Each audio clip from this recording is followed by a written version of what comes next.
بسم الله الرحمن الرحيم والشمس وضحاها والقمر إذا تلاها والنهار إذا جلاها والليل إذا يغشاها والسماء وما بناها والأرض وما طحاها ونفس وما سواها فألهمها فجورها وتقواها قد أفلح من زكاها وقد خاب من دساها كذبت ثمود بطغواها إذ انبعث أشقاها فقال لهم رسول الله ناقة الله وسقياها فكذبوه فعقروها. الحمد لله نحمده ونستعينه ونستهديه ونستغفره ونتوب إليه. أشهد أن لا إله إلا الله وحده لا شريك له وأشهد أن محمدا عبده ورسوله. يا أيها الذين آمنوا اتقوا الله حق تقاته ولا تموتن إلا وأنتم مسلمون. يا أيها الناس اتقوا ربكم الذي خلقكم من نفس واحدة وخلق منها زوجها وبث منهما رجالا كثيرا ونساء واتقوا الله الذي تساءلون به والأرحام إن الله كان عليكم رقيبا. يا أيها الذين آمنوا اتقوا الله وقولوا قولا سديدا يصلح لكم أعمالكم ويغفر لكم ذنوبكم ومن يطع الله ورسوله فقد فاز فوزا عظيما. أما بعد فإن أصدق الحديث كتاب الله وخير الحدي حدي محمد صلى الله عليه وسلم وشر الأمور محدثاتها وكل محدثة بدعة وكل بدعة ضلالة. معاشر المسلمين معاشر المسلمات من الآباء والأمهات والإخوان والأخوات والبنين والبنات الحاضرين والحاضرات والمستمعين والمستمعات أو المشاهدين والمشاهدات. Ma'asyarul muslimin, para hadirin dan hadirat jemaah salat subuh di Masjid Zaid bin Thabit radhiyallahu taala an,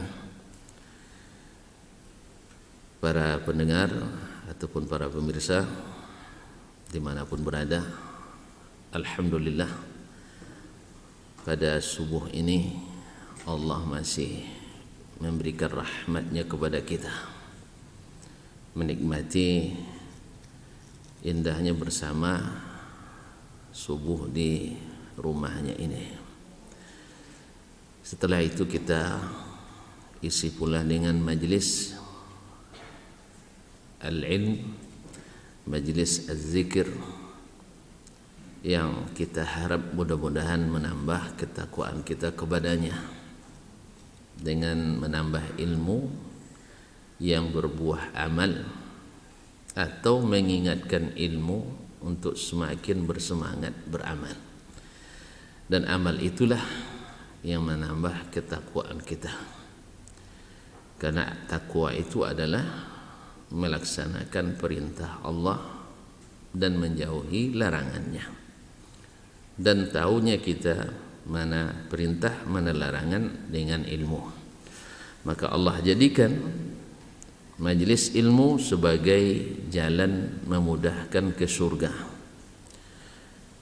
Dan Allah jadikan majlis ilmu yang datang kepadanya seperti berjihad fi sabilillah. Dan dijadikannya orang-orang yang hadir mendapatkan ketenangan jiwa, ketentraman hati. Kemudian diperintahkannya para malaikat, aparat langit, untuk menjaga keamanan majelis-majelis ilmu. Dan sebagai tanda pula bahwa majelis ilmu itu disukai oleh masyarakat langit. Buktinya dalam hadis qudsi disebutkan yang hadir di majelis ilmu itu, majelis zikir itu dibanggakan Allah di langit. Kalau bukan bernilai, untuk apa dibanggakan di kalangan masyarakat langit? Oleh itu sekali lagi kita bersyukur kepada Allah SWT atas nikmat ini, karena sebagian besar belum menikmati, dan kita diberikan Allah SWT kenikmatan ini. Artinya mudah-mudahan kita termasuk orang-orang pilihan yang mudah-mudahan berakhir dengan mendapatkan kemenangan, husnul khatimah. Amin ya rabbal alamin. Ma'asyiral muslimin, ma'asyiral muslimat, al-hadirin wal hadirat, wal mustami'in wal musyahidin wal musyahidat yang dirahmati Allah. Semoga salawat dan salam senantiasa menghiasi majlis ini dan majlis-majlis ilmu yang lain kepada Nabi alaihi salatu wassalam, karena kita yang senantiasa mengucapkan salawat kepadanya adalah orang yang paling beruntung di sisi Allah dengan Nabi alaihi salatu wassalam. Berkata Imam Ahmad rahimahullah ta'ala, ahadzun nasi bi Rasulillah sallallahu alaihi wasallam ahlul hadis, li'annahum kullama dzukira ismuhu sallau alaihi. Yang paling beruntung terhadap dengan Nabi alaihi salatu wassalam itu adalah ahlul hadis, yaitu ahlul hadis yang senantiasa membaca dan menyebut hadis Nabi alaihi salatu wassalam. Kenapa? Karena setiap disebut namanya, nama Nabi alaihi salatu wassalam, kalau menyebut hadis pasti kita sebut dari Nabi sallallahu alaihi wasallam. Setiap namanya disebut, mereka bersalawat kepadanya. Satu kali salawat Allah balas 10 kali. Man shalla alayya salatan sallallahu biha alaihi ashra. Siapa yang salawat kepadaku satu kali, Allah balas langsung 10 kali. Dan apalagi di hari Jumat ini, mulai dari malam Jumat sampai siang Jumatnya, sangat dianjurkan selawat.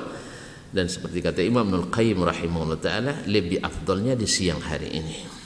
Malam sudah disunahkan dan lebih afdalnya adalah di siang hari Jumat ini, karena hari Jumat ini adalah sayyidul ayyam, sebaik-baik hari di mana terbitnya matahari pada hari itu. Semoga Allah SWT berkahi kita semua, amin ya rabbal alamin. Ma'asyiral muslimin, kemudian kita berdoa pula untuk para orang tua kita, ayah dan ibu kita, para nenek dan datuk kita, saudara mara kita, para guru, ustaz kita, dan para ulama, lebih khusus lagi Imam Asy-Syafi'i pada hari ini yang kita mengambil ilmu daripadanya. Mudah-mudahan rahmat Allah tercurahkan kepada semuanya. Yang masih hidup mudah-mudahan diberikan taufik untuk menikmati indahnya iman dan Islam, dan yang sudah meninggal semoga Allah terima amal salehnya dan Allah angkat derajatnya dan dilimpahkan kepada mereka rahmat-rahmatnya, amin ya rabbal alamin. Kembali kita kaum muslimin dan muslimat yang dirahmati Allah melanjutkan di mana pada pembahasan sebelum ini di majelis kita pekan yang lalu, Imam Asy-Syafi'i diminta oleh dia dalam bentuk tanya jawab. Dia katakan, andainya ada yang bertanya, ada bukti tidak bahwa Al-Quran itu semata-mata bahasa Arab, padahal di dalamnya terdapat kalimat-kalimat yang sama dengan kalimat bukan bahasa Arab. Bahkan ditanya pula, bukankah Nabi diutus kepada umat manusia seluruhnya? Maka dia harus berbahasa yang dipahami oleh seluruh umat manusia dengan gaya bahasa seluruh manusia. Maka Imam Asy-Syafi'i ingin katakan tidak, bahwasanya Al-Quranul Karim turun dengan bahasa Nabi alaihi salatu wassalam, bahasa Arab, walaupun Nabi diutus untuk seluruh manusia. Apakah ada buktinya? Apa buktinya bahwasanya, apa dalilnya bahwasanya Al-Quran itu semata-mata bahasa Arab. Sebab kalau dibiarkan kita meneliti, membahas, akan terjadi khilaf terus. Sebab yang lain yang menemukan bahasa ajam dalam Al-Quran seperti istabrak, zarabi dan sebagainya, ini akan mengatakan ini bahasa asing. Maka dia akan bertahan dengan itu, bahwa Al-Quran juga menyadur atau mengadopsi bahasa asing. Ditambah lagi dengan secara logika, Nabi diutus sebagai Rasul kepada seluruh umat manusia. Yang lain nanti tidak. Sebagian besar Al-Quran itu bahasa Arab, tidak mungkin sebagian kecil mengalahkan sebagian yang kemudian tidak seluruh bahasa ada di dalamnya, dan seterusnya perdebatan. Lalu Imam Syafi'i mengajarkan kita untuk kembali ke sesuatu yang tidak lagi kita insya Allah berdebat dengannya. Karena Allah katakan, bila kalian berselisih kembali kepada Allah dan Rasulnya. Tapi masih berdebat juga. Itulah masalahnya. Kalau Allah sudah didebat lah lain babnya lagi. Kalau Allah masih juga didebat lain lagi. Makanya Al-Quranul Karim dan hadis Nabawi pada asalnya dimaknai dengan kalimat yang zahir. Kalau tidak bisa dia jadi menjadi penghakim di antara kita.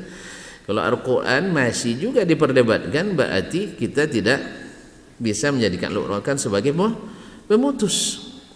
Makanya bahasa Al-Quran itu harus jelas dan tegas. Makanya Al-Quran menjadi pemutus bila terjadi perselisihan. Ma'asyiral muslimin. Apa katanya? Waqad bayyana Allahu dzalika fi ghairi ayatin min kitabih. Allah sudah menjelaskan itu dalam banyak ayat di dalam kitabnya. Qala Allah tabaraka wa ta'ala, Allah tabaraka wa ta'ala berfirman, wa innahu latanzilu rabbil alamin. Sesungguhnya Al-Quran itu benar-benar turun dari Rabbul Alamin. Benar-benar diturunkan dari oleh Rabbul Alamin. Siapa Rabbul Alamin? Alhamdulillahi Rabbil Alamin. Allah Subhanahu. Ada yang lain? Ada yang lain?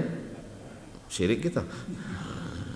Rabbul Alamin ada Allah Subhanahu wa ta'ala.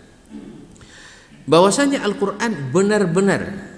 Jadi ini kaum muslimin dan muslimat dirahmati Allah Subhanahu wa ta'ala. Allah menggunakan kalimat taukid. Innahu. Itu kalimat taukid. Kemudian la tanzilu. La tanzilu. La tanzilu. Lam ditaukid. Ya, dua kalimat penguat. Taukid itu artinya penguat. Jadi Allah kuatkan bahwa Al-Quran benar-benar turun dari Rabbul Alamin. Jadi turunkan, bukan Allah ciptakan di bumi seperti sebagian orang mengatakan Allah ciptakan suara di bumi lalu didengarkan kepada Nabi alaihi salatu wassalam atau diciptakan suara. Bukan. Al-Quran itu adalah Allah sendiri yang turunkan daripadanya. Kalamullahi haqiqatan, perkataan Allah secara hakiki. Bukti nyatanya Al-Quran tak bisa ditiru walaupun hanya satu ayat. Padahal bahasanya sama betul dengan bahasa orang Arab. Ada bedanya? Tidak. Al-Quran yang diturunkan dengan bahasa Arab yang orang Arab paham. Makanya ketika ada seorang Badui yang baru masuk Islam, ketika imam membaca ayat was-sariqu was-sariqatu faqta'u aydiyahuma jazaa'an bima kasaba nakalan minallah, lalu imam membaca di ujung ayat wallahu ghafurur rahim, dia bilang subhanallah, tidak mungkin.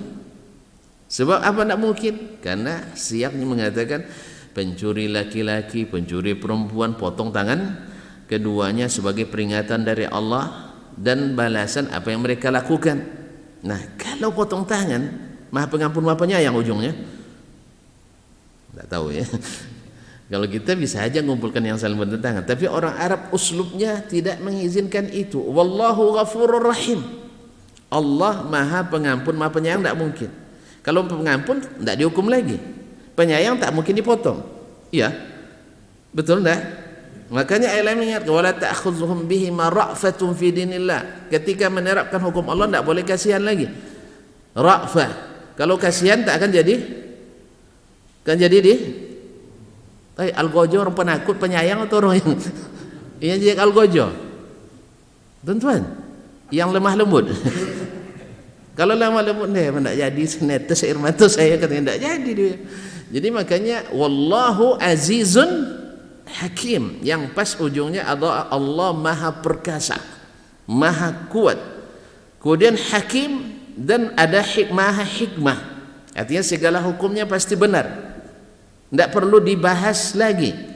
Hukum Allah tidak perlu dibahas lagi, hukum Allah wajib diterima. Itu iman. Soal sanggup tak sanggup melaksanakan itu lain nanti, tapi wajib diterima karena pasti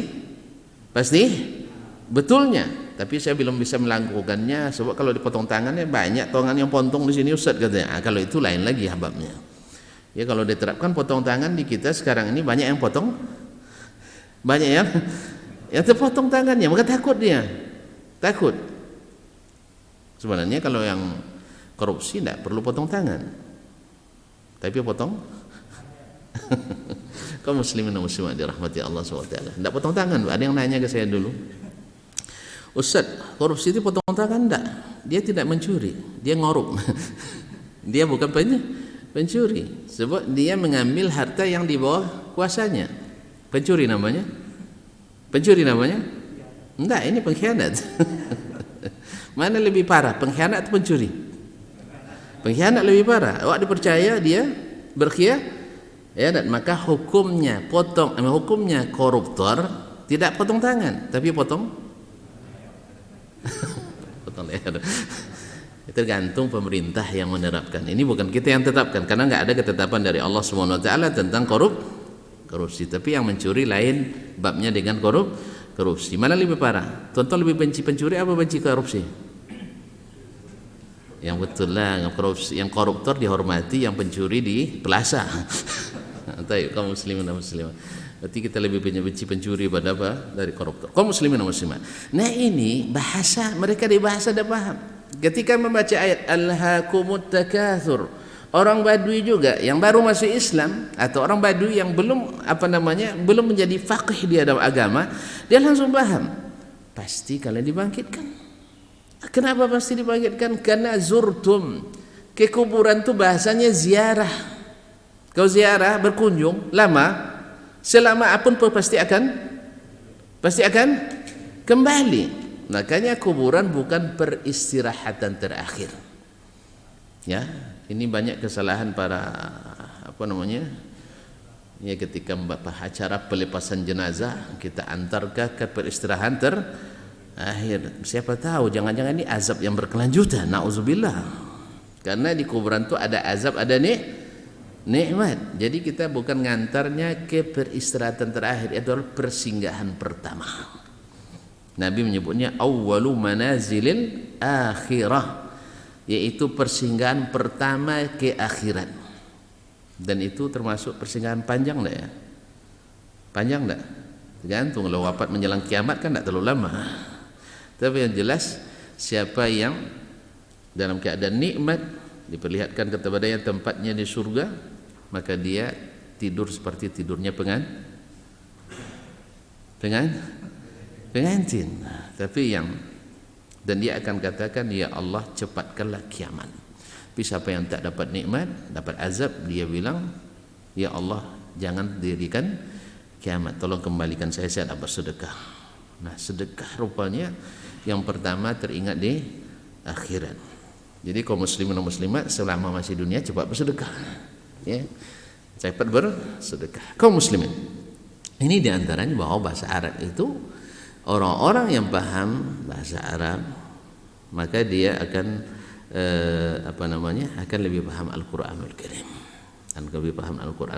Ketika Allah menyebut laisa kamitslihi syai'un, tidak ada yang sama dengan Allah SWT, jangan berhenti di situ. Wa huwas samiul basir. Allah ingin tetapkan bahwa dia punya sifat, tapi ingat, hati-hati ketika menetapkan sifat Allah, tidak ada yang sama dengan Allah sama sekali.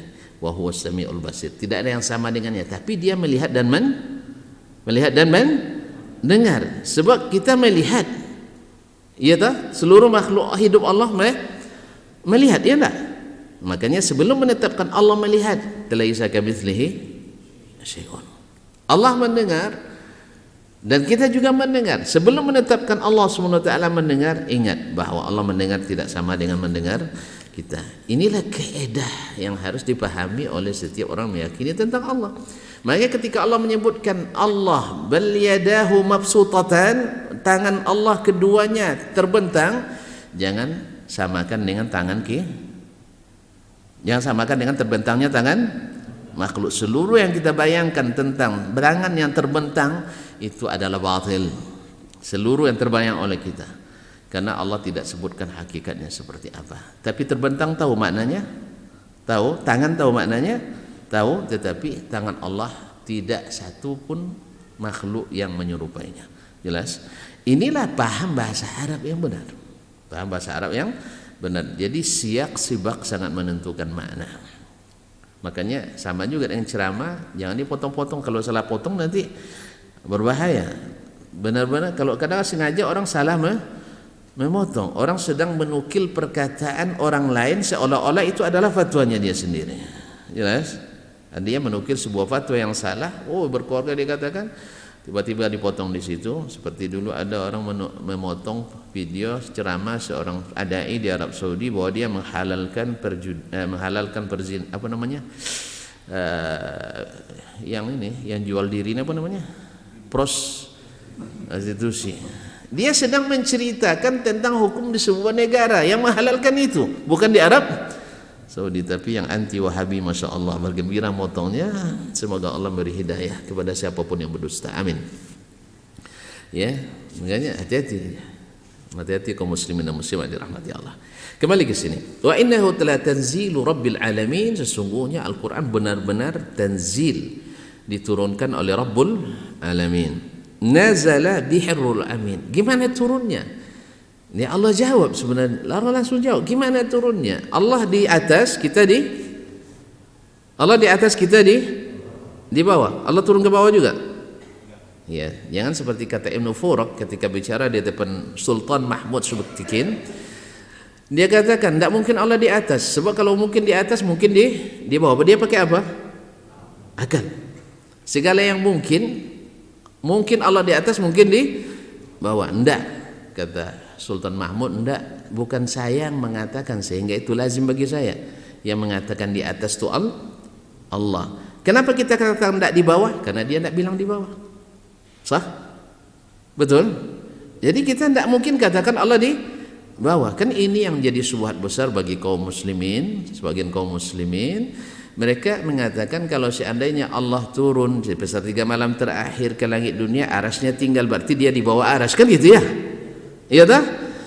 Ini pikiran antum, bukan Al-Quran dan bukan Al-Quran dan hadis. Al-Quran dan hadis tak pernah mengatakan aras tinggal. Al-Quran tak pernah mengatakan Allah berpindah. Al-Quran dan hadis tak pernah mengatakan ini. Ini lazimnya qiyas antum terhadap makhluk.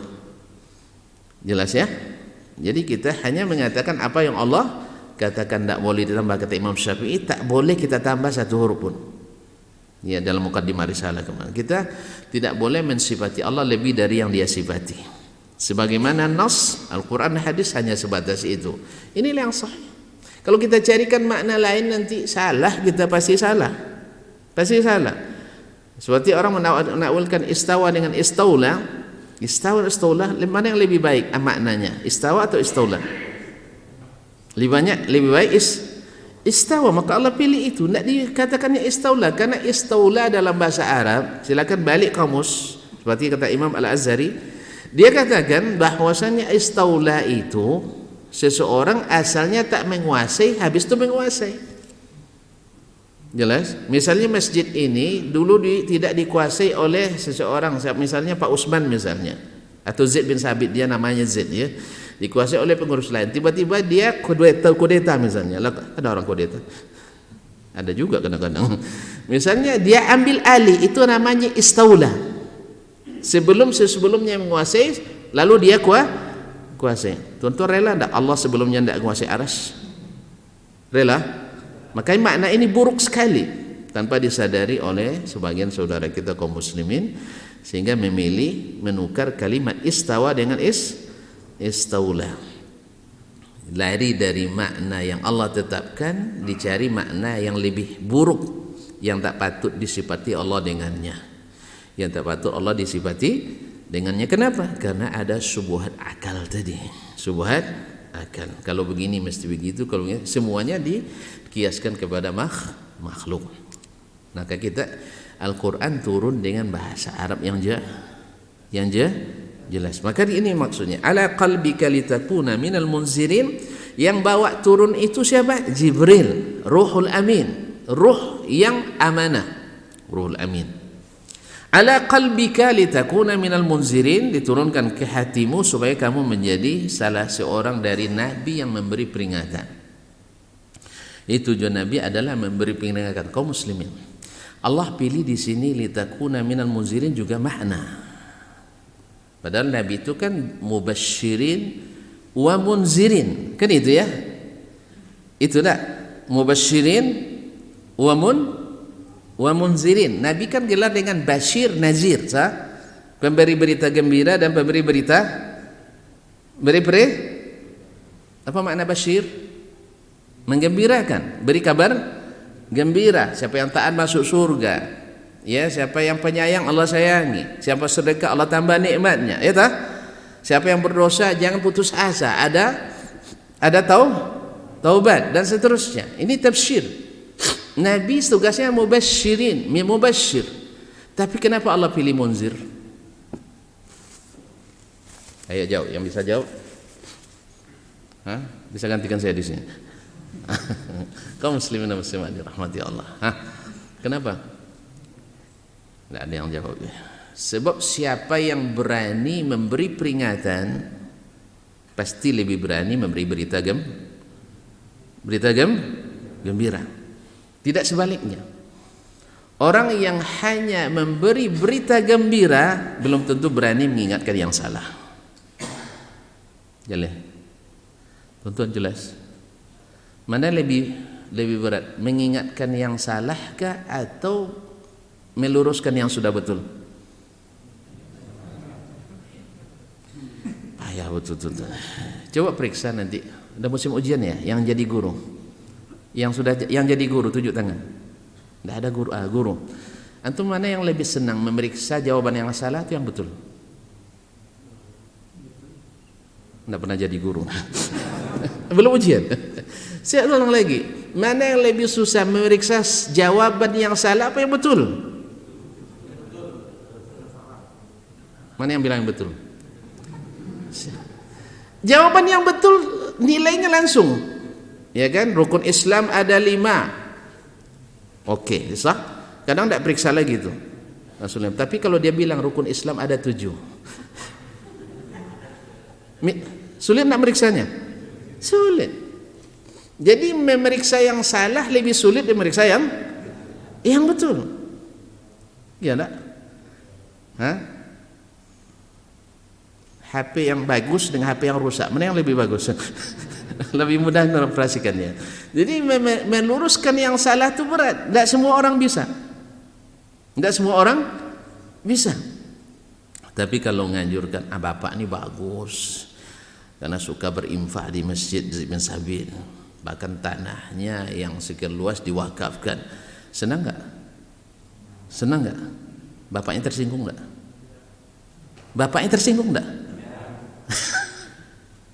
Tersinggung nggak?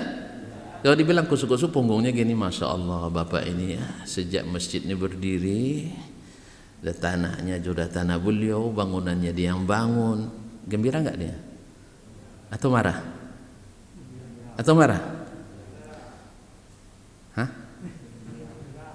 Marah nggak?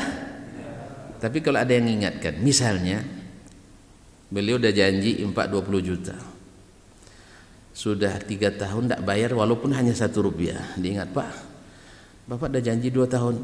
Wah, marah nggak nih? Marah. Tersinggung nggak? Tersinggung, besok tidak sholat sini lagi. Kaum muslimin dan muslimat, makanya dipilihlah litakuna minal munzirin. Kemudian isyarat pula bahwasanya umat yang akan dihadapi oleh Nabi SAW banyak yang keliru, keliru. Makanya Nabi ditugasi untuk mengingatkan yang salah itu. Makanya kaum muslimin dan muslimat, dakwah ini catat baik-baik, tidak selamanya adem ayem saja. Walaupun asasnya dakwah itu disampaikan dengan bahasa yang lemah lembut, bahasa yang santun, bahasa yang hikmah, memberi peringatan. Betul. Tapi akan beda reaksinya. Orang yang salah diingatkan dengan orang yang benar dikuatkan. Beda tak reaksinya? Beda. Kalau tidak percaya, pulang dari sini nanti bapak duduk dengan istri, coba. Pasti ada kekurangan istri, betul? Tidak ada ya, Masya Allah, sempurna. Mia coba nanti bapak bilang, aduh, sejak kita masih awal nikah sampai dah uban saya dah putih begini.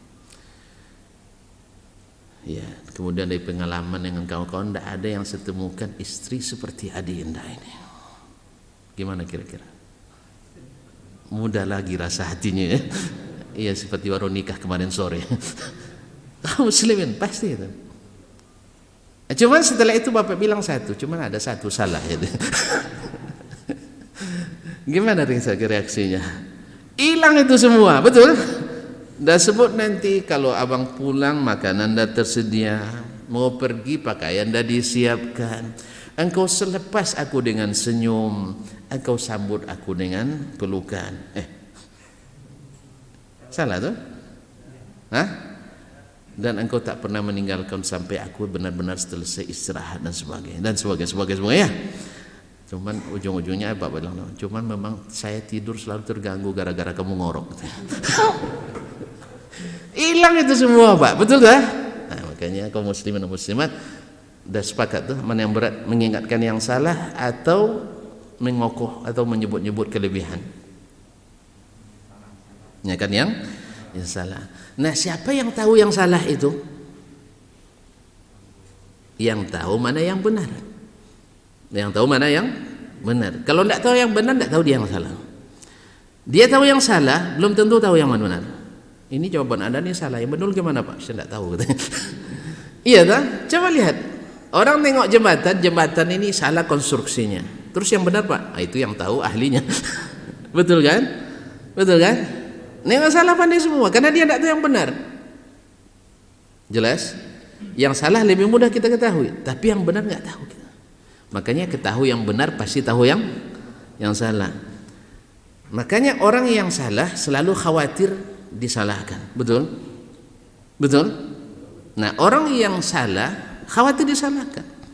Makanya selalu kampanyenya jangan sembarang menyalah.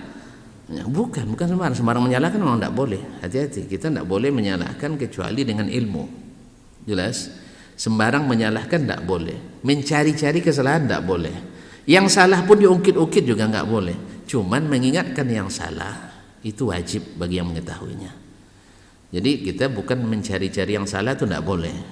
Atau membesar-besarkan yang salah. Ya, satu kesalahannya 1000 benarnya, lalu yang salah ini yang kita tonjol, bukan itu. Tetapi mengingatkan yang salah itu wajib. Siapa yang tahu? Yang tahu yang benar. Jadi kalau kita tidak tahu yang benar, jangan tunjukkan dulu. Nanti disemprotnya kita. Yang benar gimana? Saya juga nggak tahu. Kalau gitu ngapain? Kalau kita katakan ini salah, Pak. Kalau perlu jangan pakai kalimat Jangan pakai kalimat salah. Kalau perlu ya, bukan tidak boleh. Kalau perlu, karena memang sangat sakit kalau disalahkan. Jadi kalau memperbaiki anak nanti pada istri, dia pada bilang salah, lebih baik kalau gitu. Ini lebih baik kalau begini dan sebagainya. Intinya sama juga, sama mengeluarkan ini bid'ah. Itu akan beda sedikit dengan kata-kata saya tidak temukan dalam sunnah, walaupun mafhumnya sama. Tidak sunnah berarti, iya tak? Kalau tidak sunnah berarti, ya sebenarnya sama aja, cuman lebih lembut lagi. Ya, tidak ada dalam sunnah, tidak ada disyariatkan oleh Nabi SAW. Jadi wallahu alam. Jadi dipilih kalimat minal munzirin di sini. Ini mohon maaf, saya keluar dari apa yang dimaksudkan oleh Imam Asy-Syafi'i rahimahullah. karena beliau ingin menjelaskan bahwa Al-Quran seperti di ujung ayatnya bilisanin arabiyyin mubin, dengan bahasa Arab yang menjelaskan. Kaum muslimin, ini kalimat per kalimatnya penting di dalam ayat itu. Allah tidak sebutkan dengan bilisanin arabiyyin bayyin, dengan bahasa Arab yang jelas, tidak, menjelaskan. Ini juga perlu dipahami dengan benar bahasa Arabnya, sebab nanti terjemahan mungkin dengan bahasa Arab yang jelas, iya kan? Iya tak? Betul? Coba terjemahannya lihat, bahasa Arab yang terang atau yang jelas atau menjelaskan? Tidak punya terjemahan? Hah? Oh, ayat berapa Ustaz? Iya betul ya. Di surat apa ya? Hah? Di surat Syu'ara. Hah? Hah? Yang jelas ya? Ini kurang. Sama dengan hadis misalnya, idza mata ibnu Adam inqata'a 'amaluhu illa min thalath. Apabila meninggal anak Adam, terputus pahalanya kecuali dari 3 perkara. Lalu salah satu disebut au ilmun yuntafa'u bihi. Ilmun yuntafa'u bihi. Nabi tidak bilang ilmun nafi'. Padahal sedekah jariyah. Waladun salih, sah? Sedekah jariyah, pakai isim fa'il semuanya, yaitu sedekah yang mengalir, yaitu berterusan. Kemudian waladun salih, anak yang salih yang diulang. Kepas ilmu bukan ilmu nafi'un, tidak, ilmu yang bermanfaat tidak, tapi ilmun yuntafa'u bihi, ilmu yang dimanfaatkan. Maka terjemahan ilmu yang bermanfaat kurang. Jelas? Ilmu yang bermanfaat itu kurang. Karena berapa banyak ilmu bermanfaat tapi tak diamalkan oleh yang memilikinya. Betul? Orang tahu orang tahu sunnahnya berwudu seperti ini. Banyak yang tahu tak? Banyak yang tahu. Tapi karena dia lebih mendukung pendapat syekhnya, maka dia tidak mengikuti yang dia ketahui ini. Berarti ilmunya dimanfaatkan? Ilmunya dimanfaatkan? Ya enggak. Banyak orang tahu bahwasanya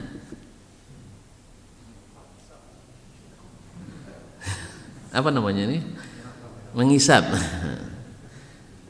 Berbahaya. Betul? Tapi mau enggak mereka meninggalkan? Enggak, berarti tidak dimanfaatkan. Dia tahu itu. Bahwa tapi dia tidak, ilmunya tidak memanfaatkan. Kenapa tidak manfaat? Banyak sebabnya. Mungkin yang mengajarkan juga tidak menggunakannya. Atau mungkin yang menerima lemah dalam mengamalkan. Makanya kita harus bangun semangat mengamalkan itu sehingga ilmunya dimanfaatkan. Bukan hanya mengenal saja. Pahala ngajar ilmu sudah, itu lain lagi. Ya, artinya kita menyampaikan ilmu ini sudah berpahala Pak, insyaallah. Cuman yang kita harap lebih dari itu, ilmu itu diamalkan orang sehingga kita dapat ardallu alal khairi kafa'ilih. Orang yang menunjukkan jalan kebenaran lalu dilaksanakan orang lain dapat pahala seperti orang yang melakukannya. Makanya kalimat ilmun yuntafa'u bihi. Sebagian juga dengan lisanin arabiyyin mubin. Bahasa Arab yang menjelaskan. Bukan bahasa Arab yang jelas saja. Karena jelas belum tentu menjelaskan. Sekarang dibuat undang-undang. Undang-undang, tahu undang-undang? Tahu? Jelas enggak bahasanya? Jelas enggak bahasanya? Tapi kenapa harus ada lagi peraturan untuk menjelaskannya? Mungkin jelas tapi belum menjelaskan. Makanya Al-Quran bilisanin arabiyyin mubin, dengan bahasa Arab yang menjelaskan. Disitulah as-salaf mengatakan bahwasanya beriman pada Al-Quran dengan makna yang zahir. Hukum asalnya mengimani makna yang zahir selama tidak ada dalil lain yang menyalahi makna zahir tersebut. Jelas ya? Selama tidak ada dalil lain yang menyalahi makna yang zahir tersebut. Karena bahasanya menjelaskan. Sama dengan air, ada air tahirun, air suci. Apakah air suci semuanya mensucikan? Enggak kan? Air kelapa suci? Boleh wudu? Karena tidak menyucikan. Air apa lagi? Air teh, masya Allah, suka teh bahan punya. Nah, air teh suci? Apa bukti sucinya? Boleh dikonsumsi, boleh diminum. Berarti, tapi mensucikan? Nak basuh piring, ambil air teh itu nak, kan ya? Itu tidak ada. Maka Al-Quran itu, makanya bahasanya bilisanin Arabiyyin mubin. Para ahli muskilil lughat menyebutkan mubin itu dengan dua syarat. Baru dikatakan mubin bahasa itu dengan dua syarat. Syarat pertama, catat dulu. Syarat pertama bahwa yang berbicara mampu mengungkapkan apa yang dia ingin sampaikan. Misalnya saya nak menyampaikan makna ayat ini, saya mampu menggunakan bahasa untuk menyampaikan apa yang saya inginkan. Itu yang pertama. Yang kedua, bahwa pendengar mampu memahaminya. Andainya sekarang saya mampu mengungkapkan apa yang saya inginkan, tapi pakai bahasa Arab, tapi tuan-tuan tidak paham bahasa Arab. Perkataan saya mubin apa tidak? Tidak. Bayyin? Mungkin bayyin, jelas. Cuman tidak menjelaskan.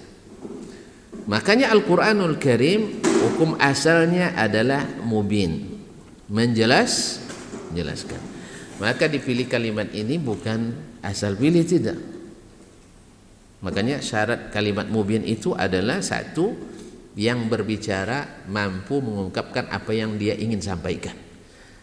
Dan Allah ala kulli syai'in qadir. Allah yang menciptakan seluruh bahasa ini. Allah mampu menggunakan bahasa Arab itu.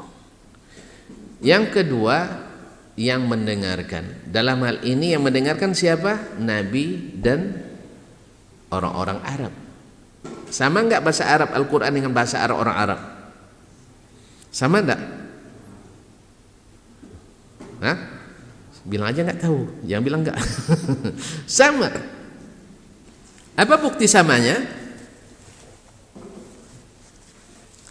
Bukti samanya, Allah tantang orang Arab mendatangkan kalimat semisal. Kalau seandainya mereka tidak sama bahasa, untuk apa ditantang? Ya tak?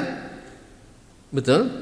Nah, dulu misalnya para penyihir menantang Nabi Musa dengan menciptakan tali jadi ular. Lalu Nabi Musa diperintahkan Allah melemparkan tongkatnya jadi ular yang lebih besar, menelan semua ular-ular mereka. Kan dengan hal yang sama kan? Dengan hal yang sama. Cuman bedanya ini sihir syirik, ini mukjizat tauhid. Jelas? Cuman bahasa yang digunakan sama, dengan sejenis apa yang mereka mampu membuatnya. Ternyata tukang sihir tidak mampu menantang Nabi Musa alaihis salam dengan jenis yang sama, menciptakan sesuatu makhluk menjadi makhluk yang lain. Jelas? Makanya Allah menantang mereka datang Al-Quran, tidak mampu. Tapi kalau memalsukan hadis banyak. Apa sebabnya? Hadis ucapan Nabi. Masih manusia, masih banyak yang bisa niru-niru. Tapi Al-Quran jangan coba-coba memalsukan.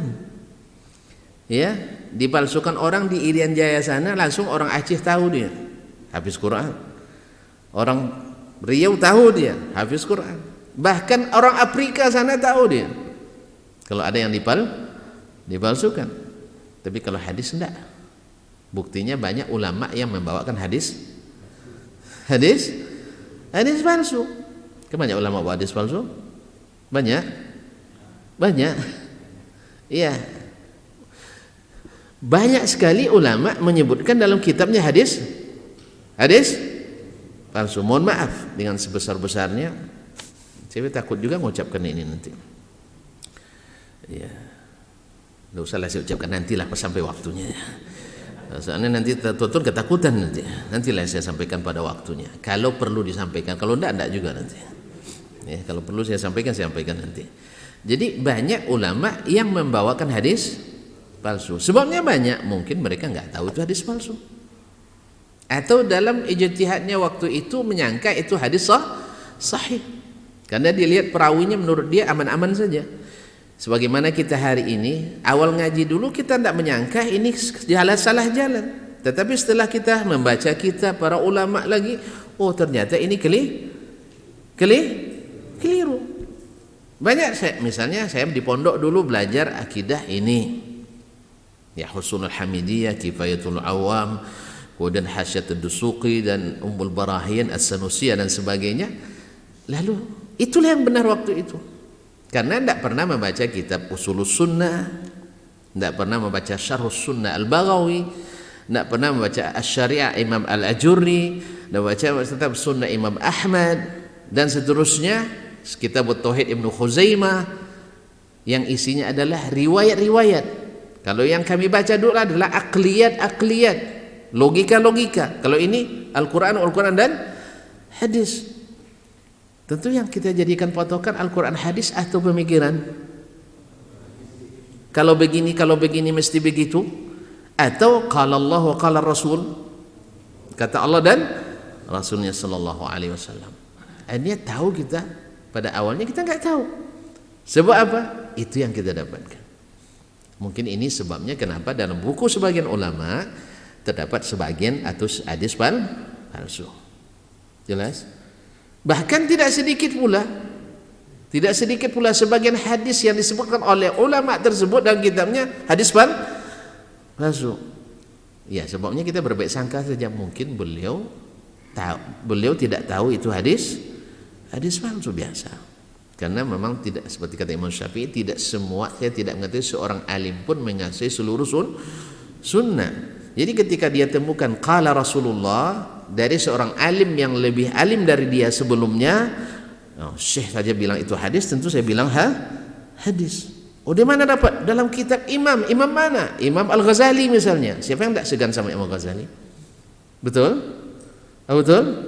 Apalagi ada yang mengklaim bahwa Imam Ghazali langsung bertemu Nabi sallallahu alaihi wasallam menuliskan hadis. Ini lebih parah lagi. Memang ada yang mengklaim Imam Al-Ghazali ketika menuliskan hadis itu meminta atau menerima langsung dari Rasulullah sallallahu alaihi wasallam. Dengan ini dia lebih hebat dari Imam Al-Bukhari jadi. Mungkin lebih hebat dari Imam Abu Bakar Siddiq radhiyallahu taala anhu karena dia jadi sahabat jadinya. Karena bertemu Nabi langsung secara kasat mata, bertemu langsung tanpa mimpi, bertemu. Ya Rasulullah, ini hadis begini benar enggak? Ad-dinu aqlul la dina liman la aqla lahu. Betul tuli katanya. Kan sama seperti itu akhirnya kan. Kalau demikian tak apalagi Imam Ibnu Hajar capek-capek mentakhrij hadis kan. Imam Al-Iraqi ia menghabiskan waktu bertahun-tahun mentahrid kitab Imam Al-Ghazali rahimahullah. Kalau memang sudah Nabi yang kan tak apa lagi. Ini kan klaim-klaim seperti ini masih ada sampai hari ini. Saya dengar langsung ceramahnya. Dan tokoh yang sangat disegani, itu masalahnya. Tokoh yang sangat disegani dan alim memang, orang berilmu pula. Orang berilmu punya dedikasi tinggi dalam bidang keilmuan, profesional. Cuman wallahu alam dari mana dapatnya? Ya. Dari tadi menurut syekhnya, dia pernah mendengar syekhnya seperti itu, lalu dia belum sampai kepadanya logika seperti itu. Mudah-mudahan. Baiklah kaum muslimin dan muslimat dirahmati Allah. Jadi bilisanin arabiyyin mubin. Wa qala, kemudian Allah berfirman lagi, wa kadzalika anzalnahu hukman arabiyyan. Seperti itulah Al-Quran kami turunkan menjadi hukum yang diturunkan dalam bahasa Arab. Jadi hukum yang diturunkan dalam bahasa Arab. Makanya makna yang pertama itu nas. Setelah itu zahirnya, baru ada ta'wil kalau ada nas lain yang bertentangan dengannya. Ya, kita tidak menolak semua ta'wil yang tak boleh tolak, ta'wil yang fasid. Kalau ta'wil yang benar dengan makna tafsir betul. Makanya Imam Al-Mujarir menyebut tafsirnya dengan al-jami'ul bayan fi tafsiri ayil Qur'an atau fi ta'wili ayil Qur'an. Dan dalam kitabnya sering menyebutkan wa ta'wilu zalika inda ahli ilmi dan tafsir. Ta'wilnya menurut ahlul ilmi maksud beliau ada tafsirnya, karena asli makna ta'wil tafsir, yaitu memaknai kalimat dengan makna yang terkandung di dalamnya. Kalau ta'wil yang kita pahami pada umumnya di belakangan adalah memalingkan makna kalimat dari makna yang asli ke makna yang tidak asli. Aneh enggak? Apalagi bila berkaitan dengan hal-hal yang tidak menerima analogi, seperti masalah gaib, tidak bisa dianalogikan dengan masalah yang nyata. Maka ilmu nyata tidak bisa dikaitkan dengan ilmu gaib. Nah, tidak bisa dianalogikan. Wa kadzalika anzalnahu hukman arabiyyan, demikianlah kami telah menurunkannya menjadi hukum dalam bahasa Arab.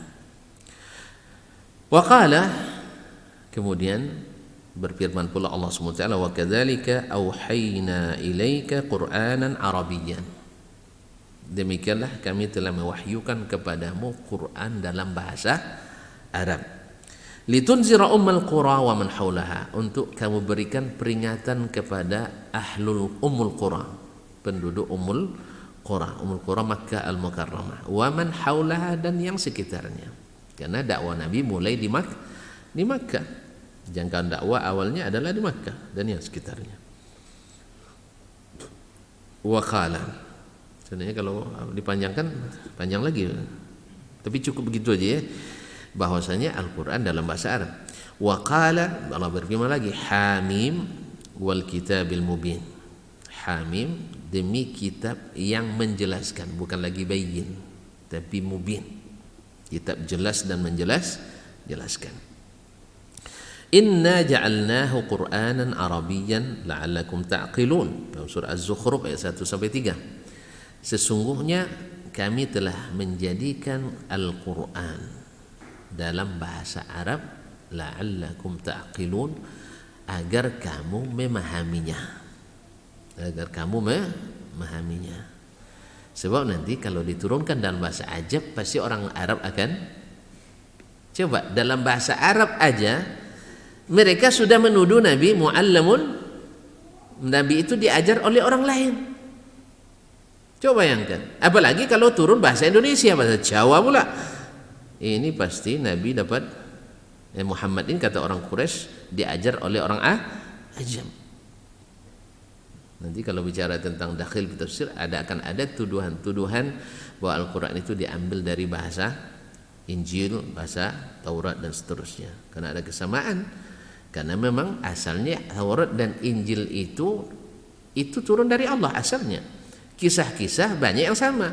Kisah para nabi kan banyak yang sama, walaupun ditambah-tambah oleh orang-orang yang Israiliyat, Bani Israel, tetapi pada asalnya banyak yang sama. Orang-orang yang tidak beriman dengan sempurna pada Al-Quran, dia katakan, oh, 2/3 dari kisah Al-Quran diambil dari Taurat dan Injil, berarti Al-Quran diambil dari Taurat dan Injil. Jelas? Tapi kita katakan ini orang-orang yang beriman secara singkat, bahwasanya Al-Quran itu turunnya beransur. Kemudian Nabi tidak berinteraksi, tidak pandai bahasa Taurat dan Injil dan seterusnya. Ini babnya di jawaban lain. Inna ja'alnahu Qur'anan Arabiyyan la'allakum ta'qilun, agar kalian berpaham, karena kami jadikan dalam bahasa Arab. Wa qala Qur'anan Arabiyyan ghaira dhi iwajin la'allahum yattaqun. Quran ini dalam bahasa Arab tidak ada kebengkokan di dalamnya. La'allahum yattaqun. Kalau tidak ada bengkoknya berarti lurus, berarti benar semuanya, tidak ada yang salah. Nah, kalau diamalkan la'allahum yattaqun, pasti insyaallah, atau agar mereka menjadi orang bertakwa, karena mengikut yang benar menjadikan kita bertakwa. Tapi mengikut yang keliru tak akan menjadikan kita bertakwa. Dalam surat Az-Zumar ayat 28.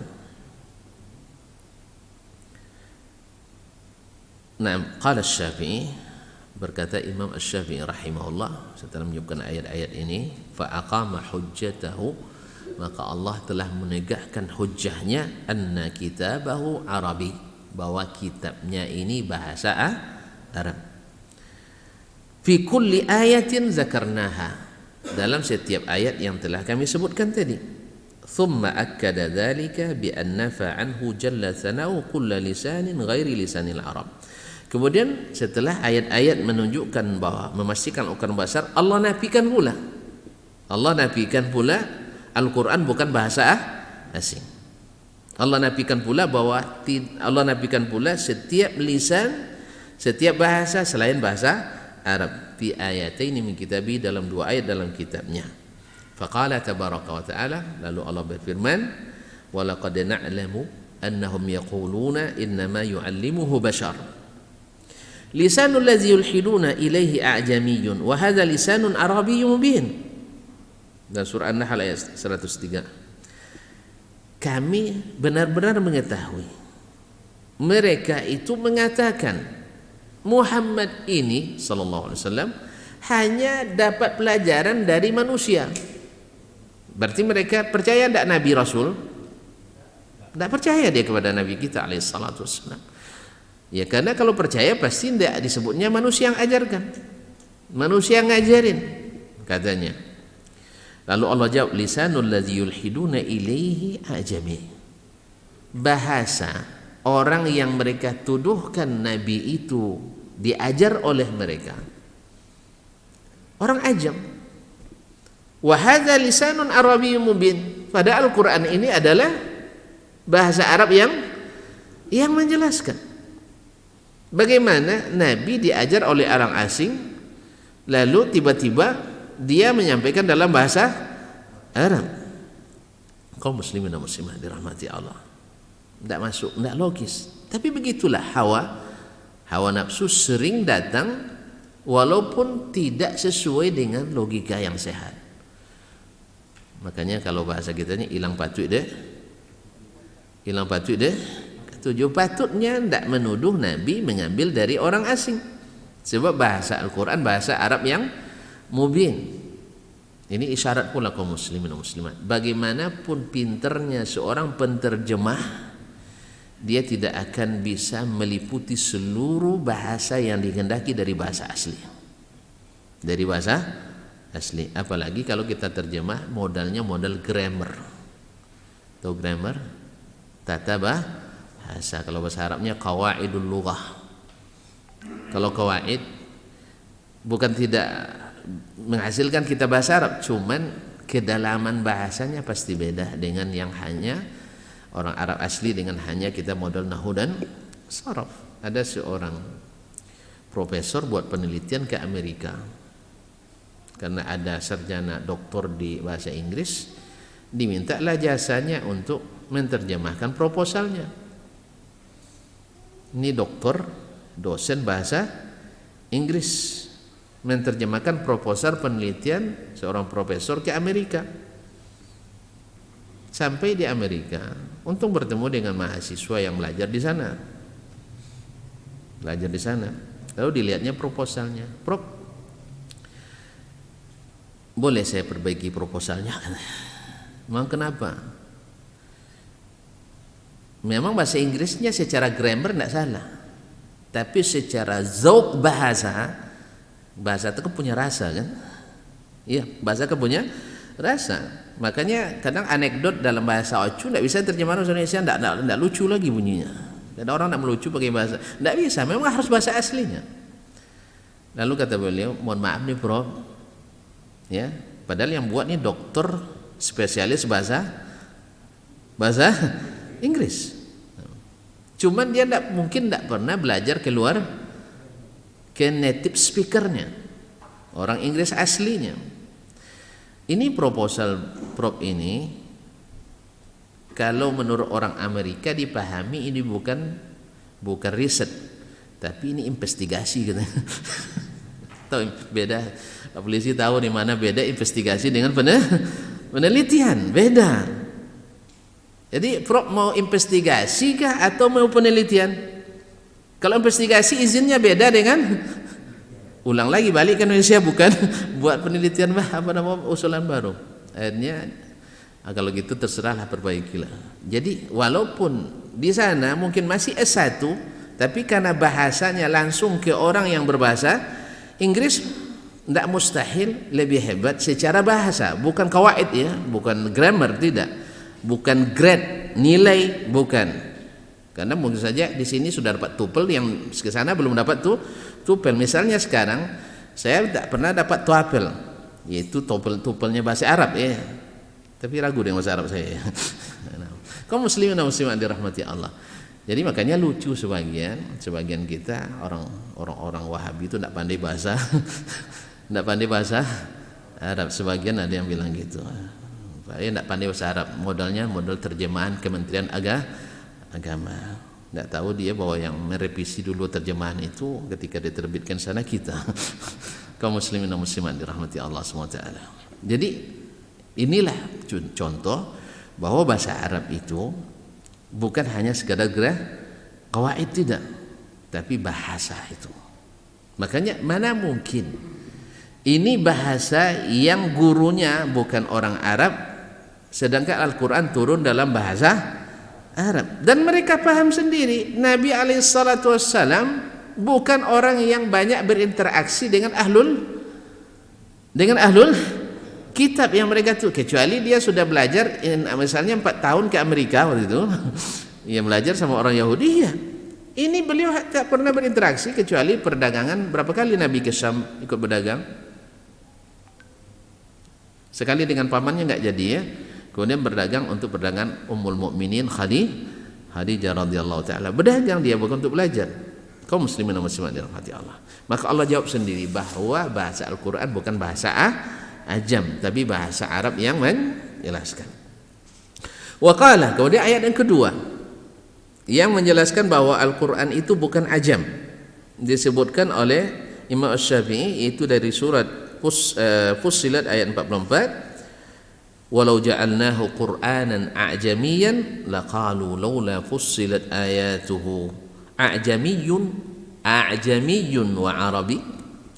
Kalau kami kan ini ya, Allah sudah jawab, tahu dia, karena manusia itu suka mendebat memang. Wa kana al-insanu aktsara syai'in jadala. Manusia itu paling banyak mendebat. Maka orang mendebat Al-Qur'an, banyak berdebat agama tidak menambah iman. Maka dilarang mendebat banyak dalam agama, dilarang. Maka hebatnya orang itu bukan dengan debat, hebatnya dengan taat. Hebatnya dengan taat. Buktinya kita karena banyak yang mendebat, ya tidak ada yang mau mengikuti protokol kesehatan, akhirnya na'udzubillah keadaan kita semakin parah. Sampai hari ini masih banyak yang konspirasi, masih banyak pendebatnya daripada kaum taatnya, masih banyak pendebatnya daripada kaum taatnya. Makanya kemarin kita ranking 3 nasional, Riau ranking 3 nasional, naik ranking kita 350 lebih kasus Riau, terbanyak di Pekanbaru, terbanyak di Tampan. Di Tampan. Karena Tampan banyak pasarnya barangkali. Kaum muslimin dan muslimat dirahmati Allah SWT. Kalian lihat di pasar-pasar orang santai aja, karena memang tidak tahu atau tidak peduli lebih banyak. Tahu tapi tidak mau peduli. Kenapa? Modal debatnya ada. Ya, banyak kasus-kasus lah, misalnya data yang digelembungkan dan sebagainya. Dan ada yang bilang setiap yang masuk rumah sakit pasti dihukum COVID. Ini tidak benar. Kemudian yang mengatakan bahwanya yang meninggal itu adalah komorbid. Baca data baru bicara. Berapa orang yang meninggal di Riau? Ada yang tahu? Berapa? 100? Ayo jawab cepat. Di Riau, Seriau berapa yang meninggal? 100? Tidak ada yang tahu rupanya. Makanya jangan bicara. Iya, lebih kurang 126 orang yang punya bawaan penyakit. Catat baik-baik. Yang punya penyakit bawaan yang multi 10 orang. Yang bawaan yang sifatnya satu jenis 16 orang. Berapa orang semua? 26. Dari 126. Berapa persen? Ngitung persennya payah kita. Iya, sekitar 25% kurang lah ya. Taib. Benar enggak keedah bahwa yang mati itu yang komorbid? Kalau benar berarti antum sama dengan peneliti jilbab itu. Bahwa jilbab yang berjilbab yang pernah diperkosa 17% katanya. Yang tidak 73%. Konklusinya tidak perlu berjilbab. Keliru. Karena masih ada 13 berapa tadi? 17% yang berjilbab. Dia enggak tahu pula bahwa yang jilbab yang diperkosa itu yang masih mau pacar. Pada umumnya yang masih mau paciran. Nah, kaum muslimin dan muslimat dirahmati Allah. Jadi 75% bukan komorbid. Maka kalau masih mempertahankan komorbid, ini orang menegakkan benang basah sekalipun dia spesialis. Sekalipun dia dokter. Karena jumhurul atibba, ya kan kita adu dengan pendapat jumhur ya. Seperti kalau fikih juga jumhurul ulama, ada sebagian ulama. Ya, dalilnya jelas. Kemudian setiap yang masuk rumah sakit dihukum COVID juga tidak benar. Saya nak tanya lagi, Seriau berapa yang sudah dihukum COVID? Tidak tahu juga. Nah, berapa? Sekitar belum sampai. Sudah sampai 6.000 ya? Antum lebih terupdate datanya. Ya 6.000. Oke lah 6.000. Saya terima 6.000. Sebelum belum sampai. Kalau 2 hari yang lalu kalau salah 4.600 lebih sekian. Nanti ada peningkatan 1.000, Masya Allah. Hati-hati tuh. Baiklah kaum muslimin dan muslimat dirahmati Allah. Yang jelas kemarin 354 kalau tidak salah. Nomor 3 nasional rankingnya. Maka harus menambah hati-hati kita. Kaum muslimin, 6.000 orang pasien dihukum COVID Seriau. Saya nak tanya antum. Punya enggak data berapa orang yang masuk rumah sakit sejak Maret sampai sekarang? Nah, Bang Romi punya data. Di rumah sakit di Pekanbaru berapa rumah sakit? Enggak tahu juga. Tahu kaum muslimin dan muslimat dirahmati Allah. Ya. Rumah sakit banyak dan selalu penuh. Menurut tuan ada enggak 6.000 orang sakit sejak Maret seluruh rumah sakit Seriau? Berapa kali lipat lebihnya? Ayo. Mungkin ada 10 kali lipat. Ayo. Di mana dapat pernyataan bahwa setiap yang masuk rumah sakit dihukum? Datang aja lagi situ. Coba rumah sakit yang ada isolasi, rumah sakit apa aja? Bukan total yang ada perawatan COVID. Misalnya Eko Hospital. Berapa daya tampungnya?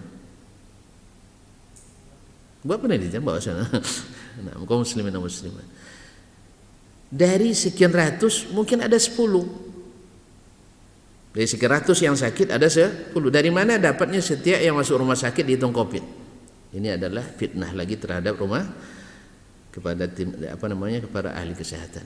Makanya kaum muslimin berhentilah bicara kalau tidak punya ilmu.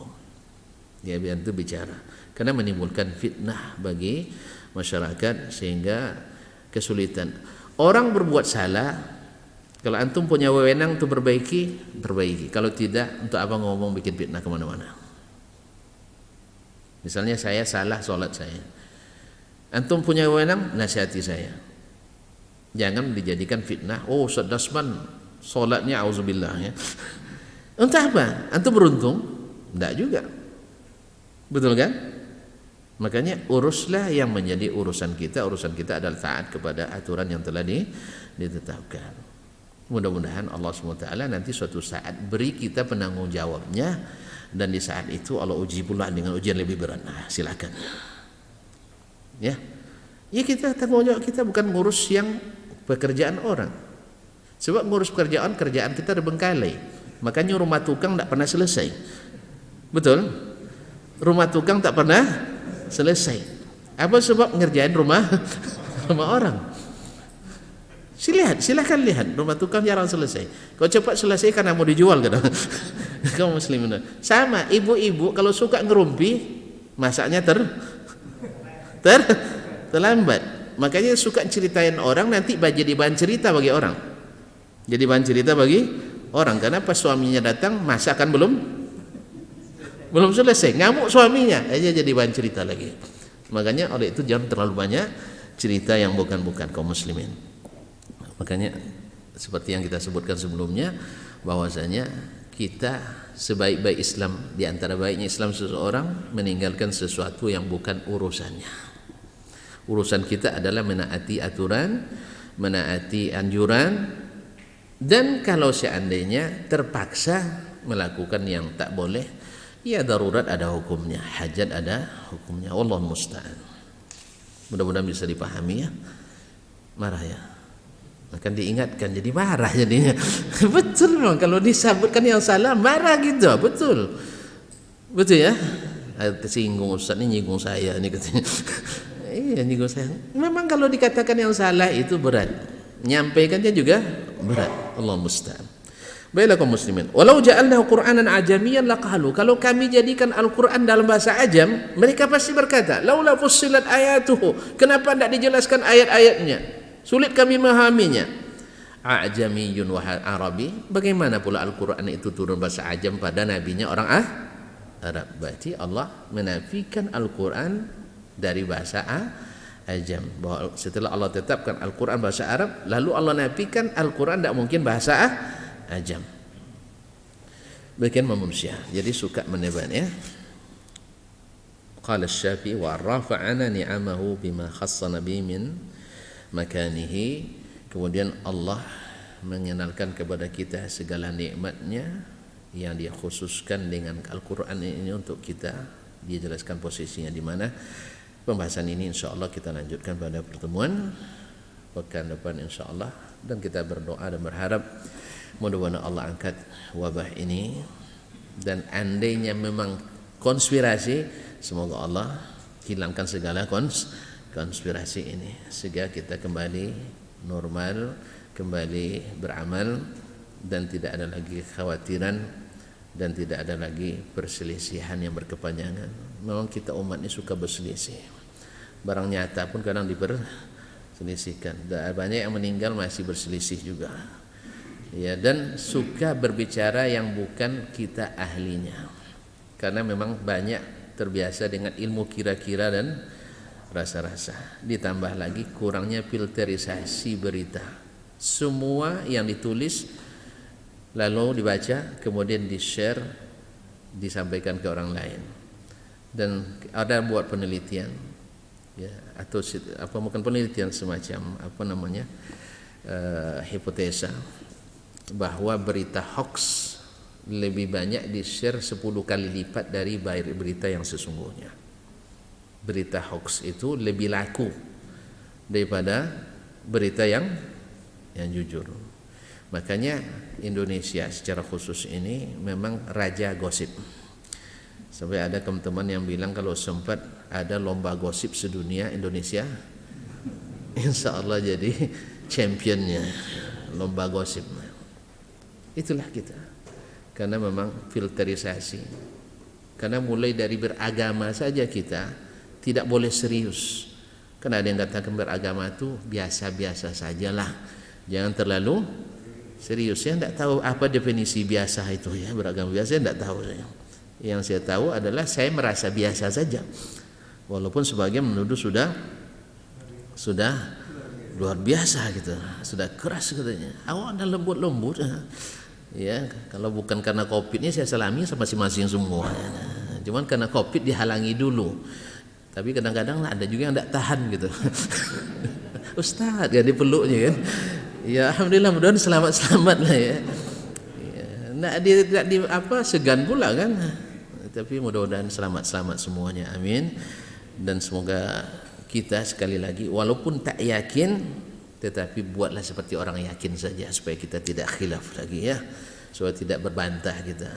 Karena dengan pura-pura yakinnya pun antum itu sudah menenangkan, sudah membantu. Kalau ternyata antum yang benar nanti kita beri apresiasi setelah wabah ini selesai. Ya, kita beri apresiasi. Tapi kalau seandainya tidak benar, antum telah mendatangkan mudarat bagi kita umat manusia secara umum dan umat Islam secara khusus, setidaknya menimbulkan perdebatan di kalangan umat Islam. Jauhlah perdebatan itu. Wallahu taala alam. Wa sallallahu ala nabiyyina Muhammadin wa sallam. Mohon maaf dan terima kasih. Wassalamualaikum warahmatullahi wabarakatuh.